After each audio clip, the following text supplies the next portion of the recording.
భవానీ భవానీ మా డార్లింగ్ భవానీ. మామా ఎప్పుడొచ్చా? ఎయిర్పోర్ట్ లో ఫ్లైట్ దిగి ఆగలేక డైరెక్ట్ గా ఇక్కడికి వచ్చేసి. ఏంటి మామ ఇంత వేడిగా ఉన్నావు? దుబాయ్ లో ఎండలు ఎక్కువ కదే. చిలిపి మామ అన్ని అటకరంగానే మాట్లాడతావు. ఒకసారి నొక్కని అయినా ఇక్కడికి వచ్చావేంటి? నువ్వు వచ్చేదాకా ఆగలేకపోయానే. నీ పెదవి కొరికి చాలా రోజులైందే. మామ ఉండు మామా. అబ్బా రావే, ఇంట్లో ఎవరు లేరుగా.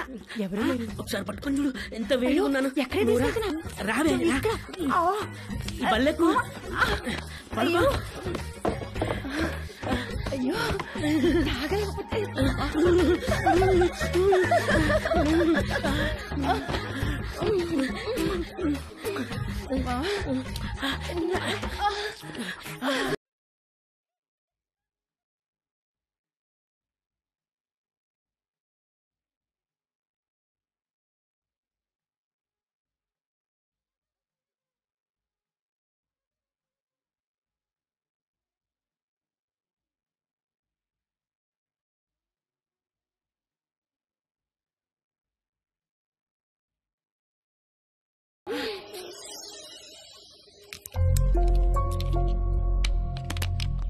ఎన్ని గంటలకు అపార్ట్మెంట్? 11 o'clock కాన్సులేట్కి రమ్మన్నారు సార్. ఫింగర్ ప్రింటింగ్ అవ్వగానే కాల్ చేయండి, వచ్చి మళ్ళీ ఫిక్స్ చేయాలి.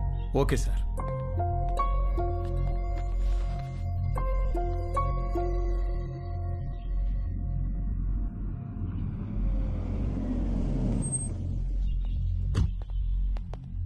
నమస్తే. నమస్కారం. సారీ మీకు కార్డు ఇవ్వడానికి టైం లేదు, అందుకే మెసేజ్ చేశాను. రాత్రికి అమ్మాయి పెళ్లి, తప్పకుండా రావాలి. తప్పకుండా వస్తాం. ఏంటి ఇంట్లో సామాన్ తీసుకెళ్ళడానికి వచ్చారా? కాదండి, అమ్మాయి పెళ్లి తలకు వెండి సామాన్ అంతా ఇక్కడే ఉండిపోయింది, అవి తీసుకెళ్దామని వచ్చాను. మరి మిగతా సామాన్లు ఎప్పుడు తీసుకెళ్తారు? త్వరలో తీసుకెళ్లిపోతానండి. మరి ఇంటి తాళం? తాళం మేడపై ఉందండి.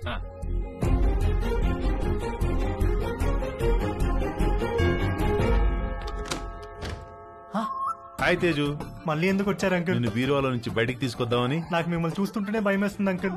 అర్థం చేసుకోగలను, నీ పరిస్థితిలో నేనున్నా. ఇది వీలైనంత త్వరగా తక్కువ నొప్పితో బయటపడాలనుకుంటాను. నాకు కూడా ఎక్కువ టైం లేదు. జస్ట్ ఇన్ అండ్ అవుట్ 5 నిమిషాలు చాలు. ఒక్కసారి మన ఇద్దరం కలిసి ఉంటాం ఊహించి చూడు ఎంత బాగుంటుందో.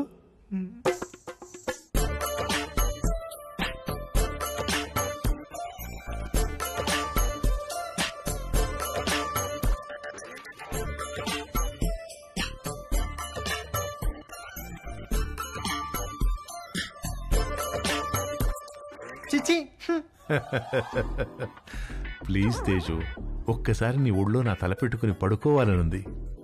ఒక్కసారి నా ముక్కుతో నీ ముక్కును ఆడించాలనుంది.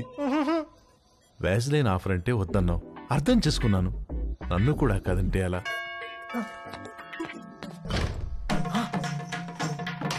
అంకుల్, ఆంటీ చచ్చో. Aunty. Hi Teju.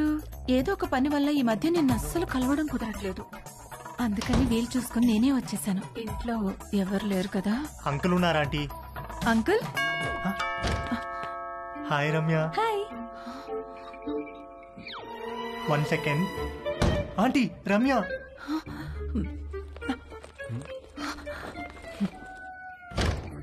Hi. Hi Teju. ఏంటి ఈ మధ్యన కాల్స్ అసలు లిఫ్ట్ చేయట్లేదు? నేను ఇంటికి పిలుద్దామంటే మమ్మీ ఛాయ ఇంట్లోనే ఉన్నారు, అందుకే నేనే వచ్చేసా. Hi. Hi Chaya. Chaya.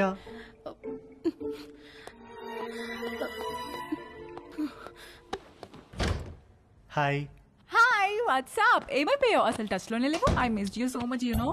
Come let's hurry up. Protection కూడా నేనే తెచ్చాను.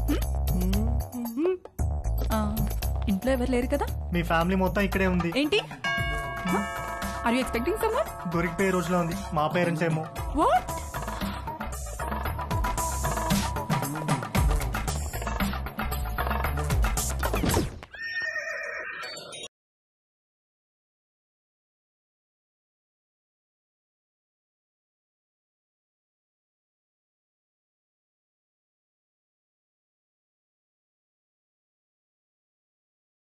తట్టుకోలేకపోతున్నాను. ఎంత మర్చిపోదామని ట్రై చేసినా నువ్వే గుర్తొస్తున్నావు. Sorry aunty.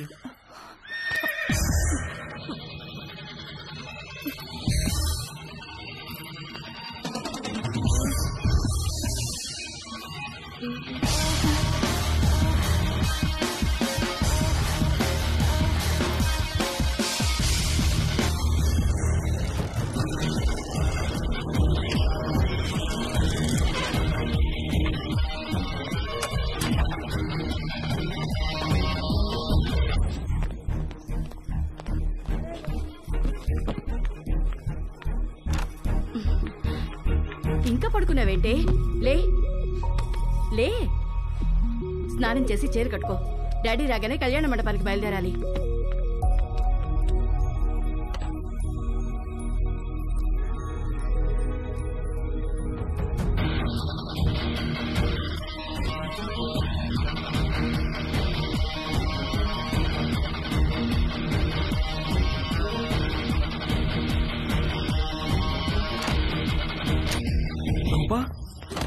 రవి,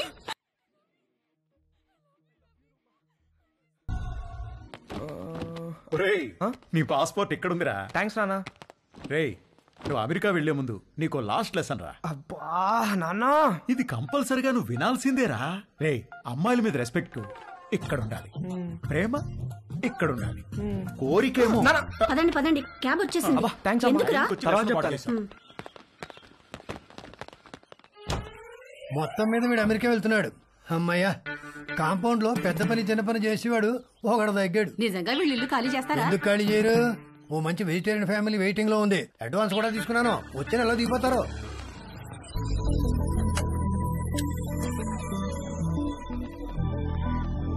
నేను కూడా రావచ్చా ఎయిర్పోర్ట్ కి? ఇప్పుడెక్కడికి వెళ్తున్నావురా? ఎయిర్పోర్ట్కి వెళ్ళాలి, టైం అవుతుంది. ఇప్పుడే వస్తానమ్మా. కింద నీలిమాంటికి బాయ్ చెప్పొస్తా.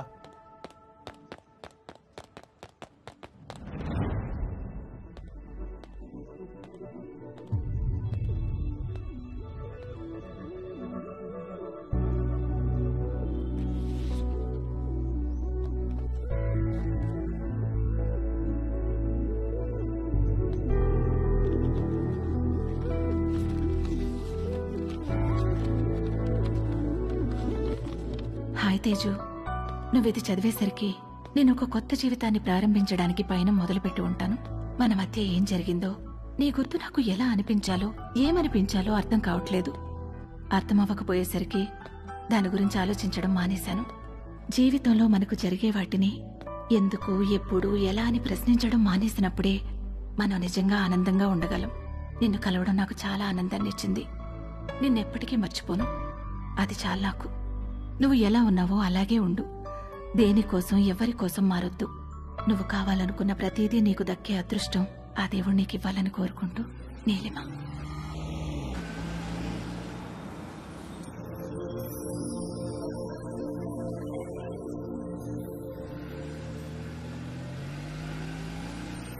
తొందరగా దిగవే, టైం అవుతుంది. అబ్బబ్బా, కంగారు పెట్టకండి.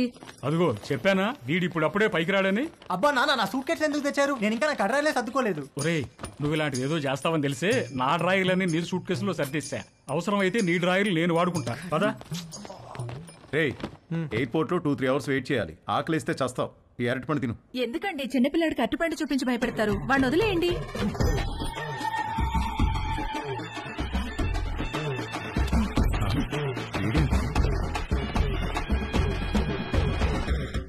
ఒక అద్భుతమైన సమ్మర్ ఆల్మోస్ట్ అయిపోవచ్చింది. మేము ఏదైతే నేర్చుకుని అమెరికా వెళ్ళాలనుకున్నామో అందులో మాకు పిహెచ్డీలు రాలేదు, కానీ ఒక అందమైన అనుభవాన్ని ఎక్స్పీరియన్స్ చేయగలిగాం. మేము కావాలనుకున్నది మాకు దక్కింది. ఈ సమ్మర్ని మర్చిపోం ఎప్పటికీ. మేము అర్థం చేసుకున్నది ఏంటంటే, అమ్మాయిల నమ్మకం, అభిమానం, గౌరవం పొందాలంటే ముందు మనం అమ్మాయిలను గౌరవించడం నేర్చుకోవాలి. వాళ్ళ ఎమోషనల్ కోషెంట్ని అర్థం చేసుకునే ఇంటెలిజెన్స్ కోషెంట్ మనకు ఉండాలి. వాళ్ళని పూజించాలి, గాఢంగా ప్రేమించాలి. ఎందుకంటే వాళ్ళకు కావాల్సింది అదే. వాళ్ళకు కాదు, అందరికీ కావాల్సింది అదే, ప్రేమ. అమెరికాలో అమ్మాయిలు మమ్మల్ని పట్టించుకుంటారా లేదా అనే విషయం మేము పెద్దగా పట్టించుకోనక్కర్లేదు. ఎందుకంటే తిరిగి వచ్చేటప్పటికి మా ప్రేమ మా కోసం ఎదురు చూస్తూ ఉంటుంది కాబట్టి. మా అందమైన ప్రేమ. ఈ విషయంలో మేము ముగ్గురం నిజంగా అదృష్టవంతులం. సారీ, యాక్చువల్గా వంశీగాడు, నేను ఇద్దరమే అదృష్టవంతులం. తేజుగాడికే పాపం ఎవరూ లేరు. రేయ్, టేక్ ఆఫ్ అయ్యాక బెల్ కొట్టకూడదని తెలీదా? టేక్ ఆఫ్ అయింది కాబట్టి కొట్టాను రా. ఏంటి? రేయ్, వాడు ఫ్లైట్ ఎక్కేటప్పుడే వాడికి టేక్ ఆఫ్ అయిందిరా. ఏం టేక్ ఆఫ్ రా? ఫ్లైట్ ఎక్కేటప్పుడు ఎయిర్ హోస్టెస్ వాడిని చూసి నవ్వింది. రేయ్, ఎయిర్ హోస్టెస్ అందరినీ చూసి నవ్వుతారా? లేదురా, ఆ ఎయిర్ హోస్టెస్ నాకు కొంచెం స్పెషల్ అటెన్షన్ ఇచ్చింది. అందుకే ఎయిల్ సీట్ లో కూర్చున్నా. ఐల్ సీటా? ఎందుకు? ఆ ఎయిర్ హోస్టెస్ అటు ఇటు నడిచినప్పుడు మనం కొంచెం భుజం బయట పెట్టి రాసుకుంటే టిఫిన్ చేసినట్టు ఉంటుందని. చెయ్యదావా?